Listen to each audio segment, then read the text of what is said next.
জলাবদ্ধতা দেখা দেয় এর কারণ কি এবং সিটি কর্পোরেশনের পক্ষ থেকে আসলে কোনো উদ্যোগ নেওয়া হয়েছে কিনা? আমি তো খুলনা শহর বৃষ্টি হলেই একটু ভারী বৃষ্টি হলেই ডুবে যায় খুলনা শহরের অধিকাংশ সড়ক। এটি কিন্তু বেশ পুরনো আসলে অবস্থা বা পুরনো খবর। আমরা যদি দেখি যে বিগত কয়েকটা মৌসুমে যে বৃষ্টি হয়েছে এবং এখানে বলা চলে যে হাঁটু পানি বা কোমর সমান পানি উঠে যায় নগরীর গুরুত্বপূর্ণ সড়কগুলোতে। আমি রয়েছি নগরীর রয়্যাল মোড় এলাকায়। এটি একটি গুরুত্বপূর্ণ সড়ক এবং খান জাহান আলী সড়কের সাথে এই সংযোগ রয়েছে। যে কারণে এখান থেকে প্রচুর মানুষের যাতায়াতের আপনারা দেখতে পাচ্ছেন যে এই পানির অবস্থা এখনো পর্যন্ত প্রায় হাঁটু সমান পানি বিরাজ করছে বিভিন্ন জায়গায়।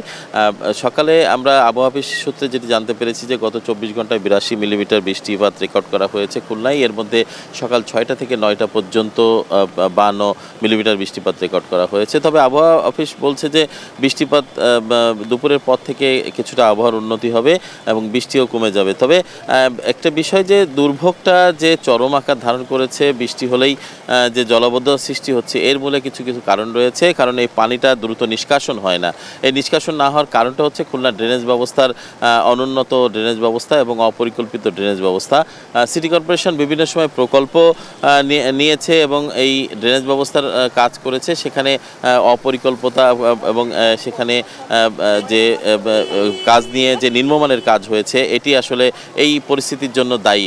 এবং আমরা যেটি উল্লেখ করতে চাই সেটি হচ্ছে যে এখানে এখনও ড্রেনেজ ব্যবস্থার যে প্রকল্পের কাজ চলছে 1400 কোটি টাকা ব্যয়ে দুটো ভাগে ড্রেনেজ ব্যবস্থা খাল খনন সহ বিভিন্ন কাজ চলছে। এই কাজগুলো এখনও সম্পন্ন হয়নি, যে কারণে আরও বেশি জলাবদ্ধতা সৃষ্টি হয়েছে।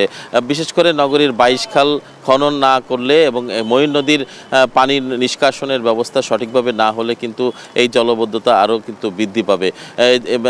আগামীতে এই শহরকে পরিচ্ছন্ন রাখতে বা পরিকল্পিত নগর গড়তে এই ড্রেনেজ ব্যবস্থার উন্নয়নটা অত্যন্ত জরুরি বলে মনে করছেন। পার্শ্ববর্তী রূপসা নদী, ভৈরব নদী, এই নদীর তলদেশও উঁচু হয়ে যাচ্ছে, যে কারণে পানির ধারণ ক্ষমতাও কমে যাচ্ছে।